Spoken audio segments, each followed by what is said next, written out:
विद्यार्थियों नमस्कार। आज की इस वीडियो में आपका स्वागत है। आज के इस वीडियो में हम बीए प्रथम वर्ष के इतिहास विषय के अंतर्गत द्वितीय प्रश्न पत्र के एक मुख्य अध्याय वाणिज्यवाद के बारे में चर्चा करेंगे। वाणिज्यवाद 16वीं व 17वीं शताब्दी में यूरोप में प्रचलित एक आर्थिक सिद्धांत तथा व्यवहार का नाम है, जिसके अंतर्गत राज्य की शक्ति बढ़ाने के उद्देश्य से राष्ट्र की अर्थव्यवस्थाओं का सरकारों द्वारा नियंत्रण किया गया। व्यापारिक क्रांति ने एक नवीन आर्थिक विचारधारा को जन्म दिया था। इसका प्रारंभ 16वीं शताब्दी में हुआ। इस नवीन आर्थिक विचारधारा को ही वाणिज्यवाद, वणिकवाद या व्यापारवाद कहा गया है। फ्रांस में इस विचारधारा को कोलबार्टवाद व जर्मनी में कैमरलिज्म कहा गया। सर्वप्रथम 1776 में प्रसिद्ध अर्थशास्त्री एडम स्मिथ ने अपने ग्रंथ द वेल्थ ऑफ नेशंस में इसका विवेचन किया था। अब हम वाणिज्यवाद के बारे में थोड़े विस्तार से चर्चा करते हैं। वाणिज्यवाद से अभिप्राय उस आर्थिक विचारधारा से है जो पश्चिमी यूरोप के देशों में, विशेषकर फ्रांस, इंग्लैंड और जर्मनी में 16वीं और 17वीं शताब्दी में प्रचलित हुई थी और 18वीं सदी के मध्य तक इसका खूब विकास हुआ था। वाणिज्यवाद की धारणा अंतर्राष्ट्रीय व्यापार और उससे प्राप्त धन से संबंधित है। इस वाणिज्यवाद के सिद्धांत के अनुसार कृषि और उसके उत्पादन की कुछ सीमा तक ही वृद्धि हो सकती है। कृषि आर्थिक दृष्टि से कुछ सीमा के बाद अनुत्पादक भी हो सकती है, पर उद्योगों, व्यवसायों और वाणिज्य व्यापार की वृद्धि और विस्तार की कोई सीमा नहीं है। औद्योगिकरण से और व्यापार की नियमित वृद्धि से देश सोना चांदी प्राप्त कर समृद्ध और शक्तिशाली होगा।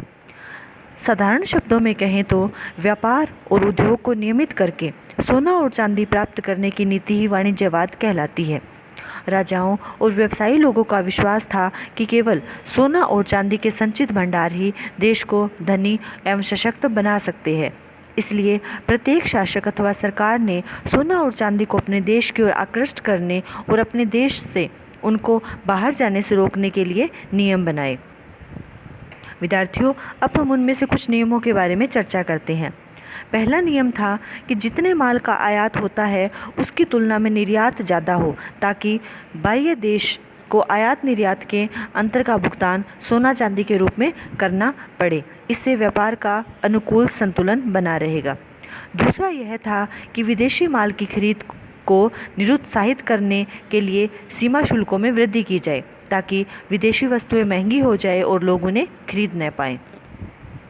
तीसरा नियम यह था कि स्वदेशी उद्योगों को पर्याप्त प्रोत्साहन दिया जाए। और चौथा था उपनिवेशों की प्राप्ति के लिए प्रयत्नशील बने रहना। उपनिवेशों का उपयोग सोना, चांदी और कच्चे माल के स्रोत के रूप में तथा मात्र देश के तैयार माल की खपत के लिए बाजार के रूप में करो। उपनिवेशों के स्वयं माल बनाने या दूसरे देशों से व्यापार करने पर प्रतिबंध लगा दो। इस प्रकार वाणिज्यवाद का मौलिक सिद्धांत यह है कि संपत्ति बहुमूल्य धातुओं से अर्जित होती है और चूंकि इन धातुओं की निश्चित राशि परिभ्रमण में रहती है, अतः प्रत्येक देश को अपने हित के लिए इनका अधिक से अधिक संग्रह करना चाहिए। उस युग में वही देश धनी एवं शक्ति संपन्न माना जाता था जिसके पास इन धातुओं का विशाल भंडार हो। कुछ शासकों ने इन धातुओं यानी कि सोना चांदी प्राप्त करने का एक अन्य उपाय भी सोचा। वह था दूसरे देशों पर आक्रमण करके उनकी धन संपदा का अपहरण करना, परंतु यह अधिक कारगर सिद्ध नहीं हुआ। विद्यार्थियों, व्यापार वाणिज्य के उद्देश्य के बारे में हम चर्चा करते हैं।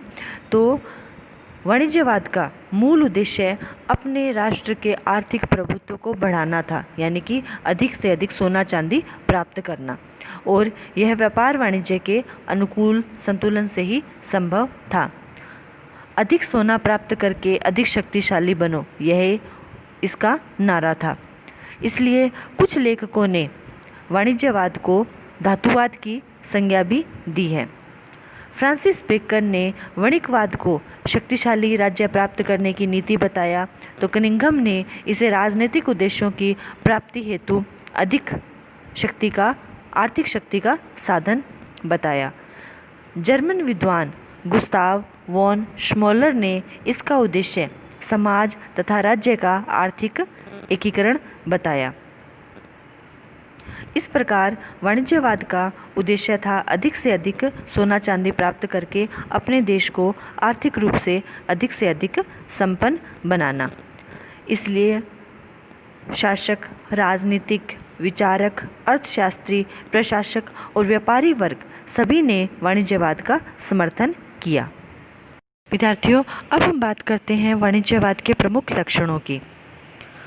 सबसे पहले हम बात करते हैं इसके सबसे प्रमुख लक्षण, जिस पे सबसे अधिक बल दिया गया वो था सोने और चांदी का संचय करना।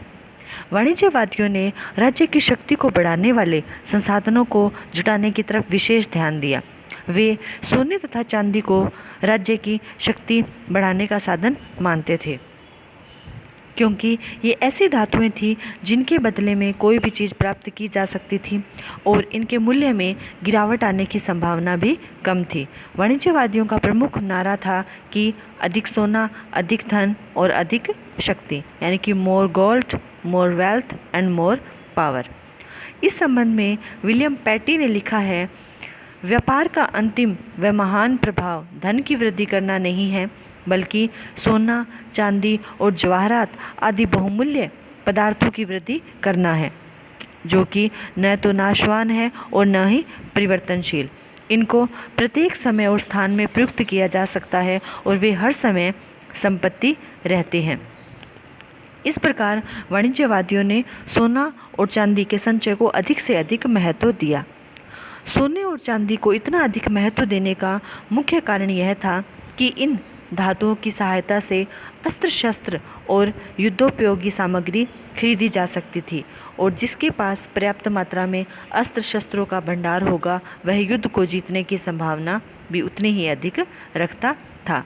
इस प्रकार वाणिज्यवाद सुरक्षात्मक है। वाणिज्यवाद का दूसरा प्रमुख लक्षण है अंतर्राष्ट्रीय व्यापार या विदेशी व्यापार को महत्व देना। अंतर्राष्ट्रीय व्यापार वाणिज्यवाद का आधार माना। देश में औद्योगिकरण कर देश के बढ़ते हुए उत्पादन की वस्तुओं का अन्य देशों को निर्यात करना। यह ठीक है कि वाणिज्यवादियों ने सोने तथा चांदी को अधिक महत्व दिया, परंतु वे यह भी जानते थे कि घरेलू व्यापार से आवश्यकतानुसार सोना चांदी प्राप्त नहीं किया जा सकता। वांछित सोना चांदी प्राप्त करने के लिए विदेशों के साथ स्वदेश के व्यापार को बढ़ावा देना आवश्यक है। वे विदेशी व्यापार को आत्मनिर्भरता और संपन्नता का साधन मानते थे। इस बारे में टॉमस मन ने लिखा है, अपने धन को बढ़ाने का सबसे अच्छा ढंग विदेशी व्यापार है। इसे प्रोत्साहित करना आवश्यक है, क्योंकि राजा को अधिक आय, राज्य का सम्मान, व्यापारियों का व्यवसाय, हमारी कला की प्रगति, हमारे निर्धनों का भोजन, हमारी भूमि की उन्नति, नाविकों की शिक्षा, हमारे साम्राज्य की दीवारें, हमारे युद्धों की विजय, सब कुछ विदेशी व्यापार पर निर्भर करते हैं। इस प्रकार वाणिज्यवाद के अंतर्गत अंतर्राष्ट्रीय व्यापार को बढ़ावा दिया गया। आवश्यक हुआ तो राज्य के कुछ विशिष्ट उद्योगों को संरक्षण दिया गया और विदेशी व्यापार को प्रोत्साहित करना चाहिए।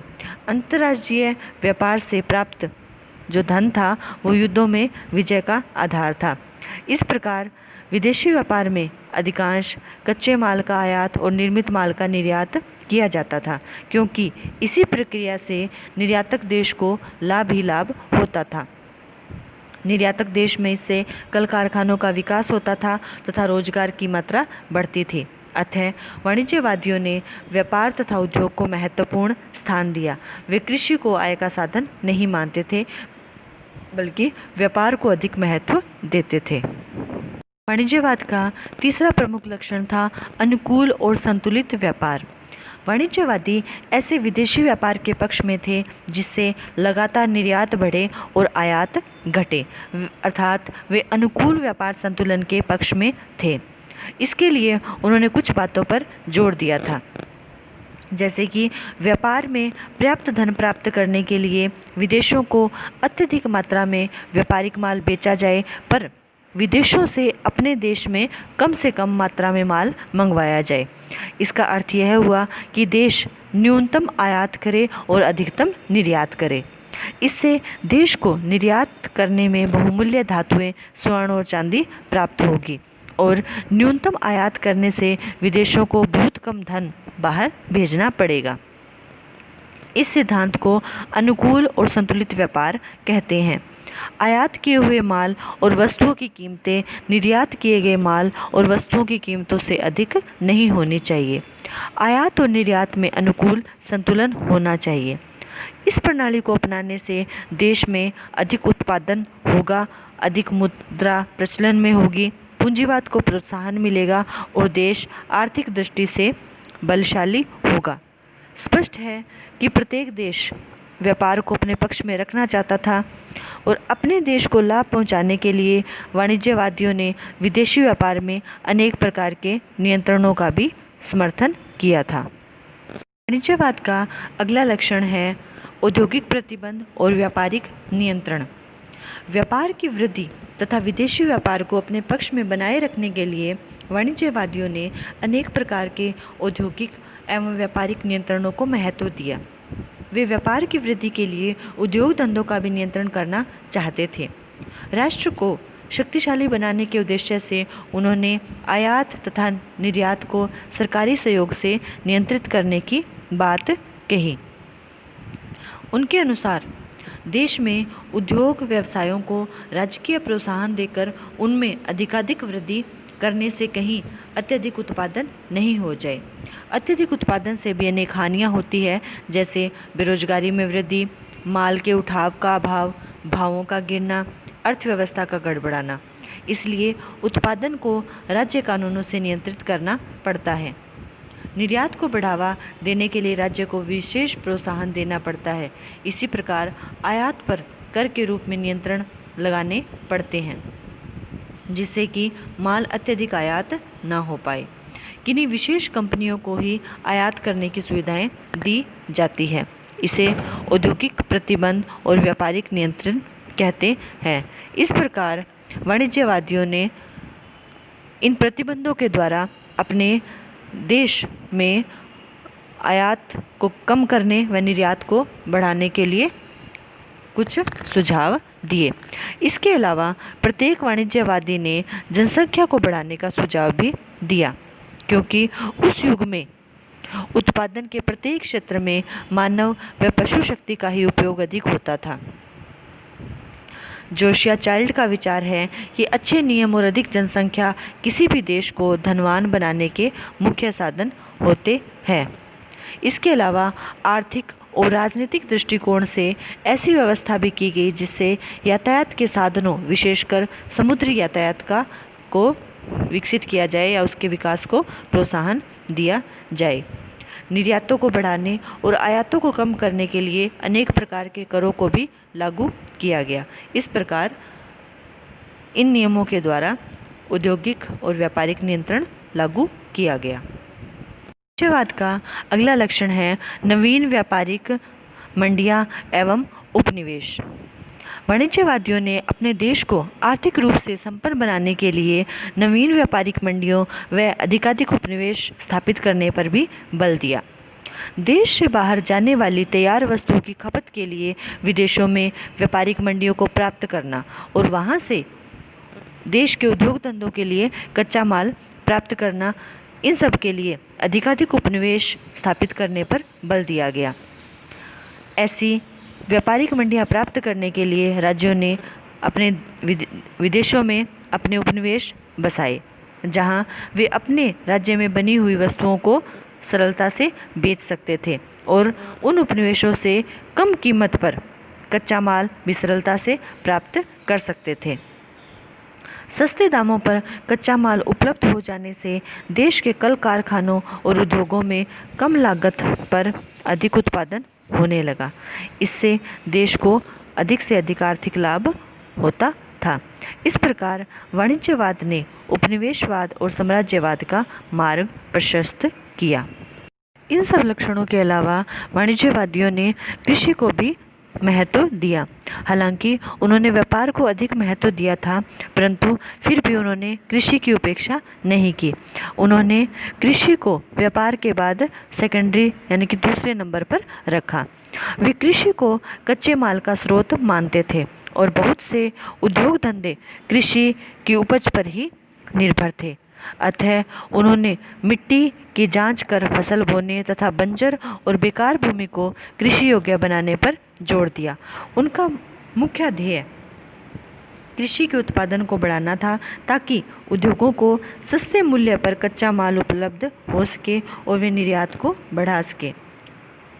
टॉमस मन ने तो कृषि के अतिरिक्त मछली पालन तक को आर्थिक दृष्टि से उपयोगी बताया था। कृषि को बढ़ावा देने का एक कारण खाद्यान्नों की दृष्टि से देश को आत्मनिर्भर बनाना भी था, ताकि खाद्यान्नों के आयात से व्यापार संतुलन है वो प्रतिकूल न हो जाए। इस प्रकार हमने देखते हैं कि व्यापार के साथ साथ कृषि को भी महत्व दिया गया। विद्यार्थियों, आज की इस वीडियो में हमने वाणिज्यवाद के अर्थ और उसके लक्षणों के बारे में, प्रमुख लक्षणों के बारे में चर्चा की है। मैं एक बार पुनः दोहरा दूं कि वाणिज्यवाद क्या था। सरल शब्दों में व्यापार और उद्योग को नियमित करके अधिक से अधिक सोना और चांदी प्राप्त करने की नीति ही वाणिज्यवाद कहलाती है, ताकि अपने देश को अधिक से अधिक शक्ति संपन्न बनाया जा सके। हमारे अगले वीडियो में हम वाणिज्यवाद के उदय के कारणों, वाणिज्यवाद का महत्व क्या था, उसके परिणाम क्या निकले और उसमें कौन कौन से दोष थे, इसके बारे में चर्चा करेंगे। उम्मीद करती हूँ कि आपको ये वीडियो पसंद आएगा। नमस्कार, धन्यवाद।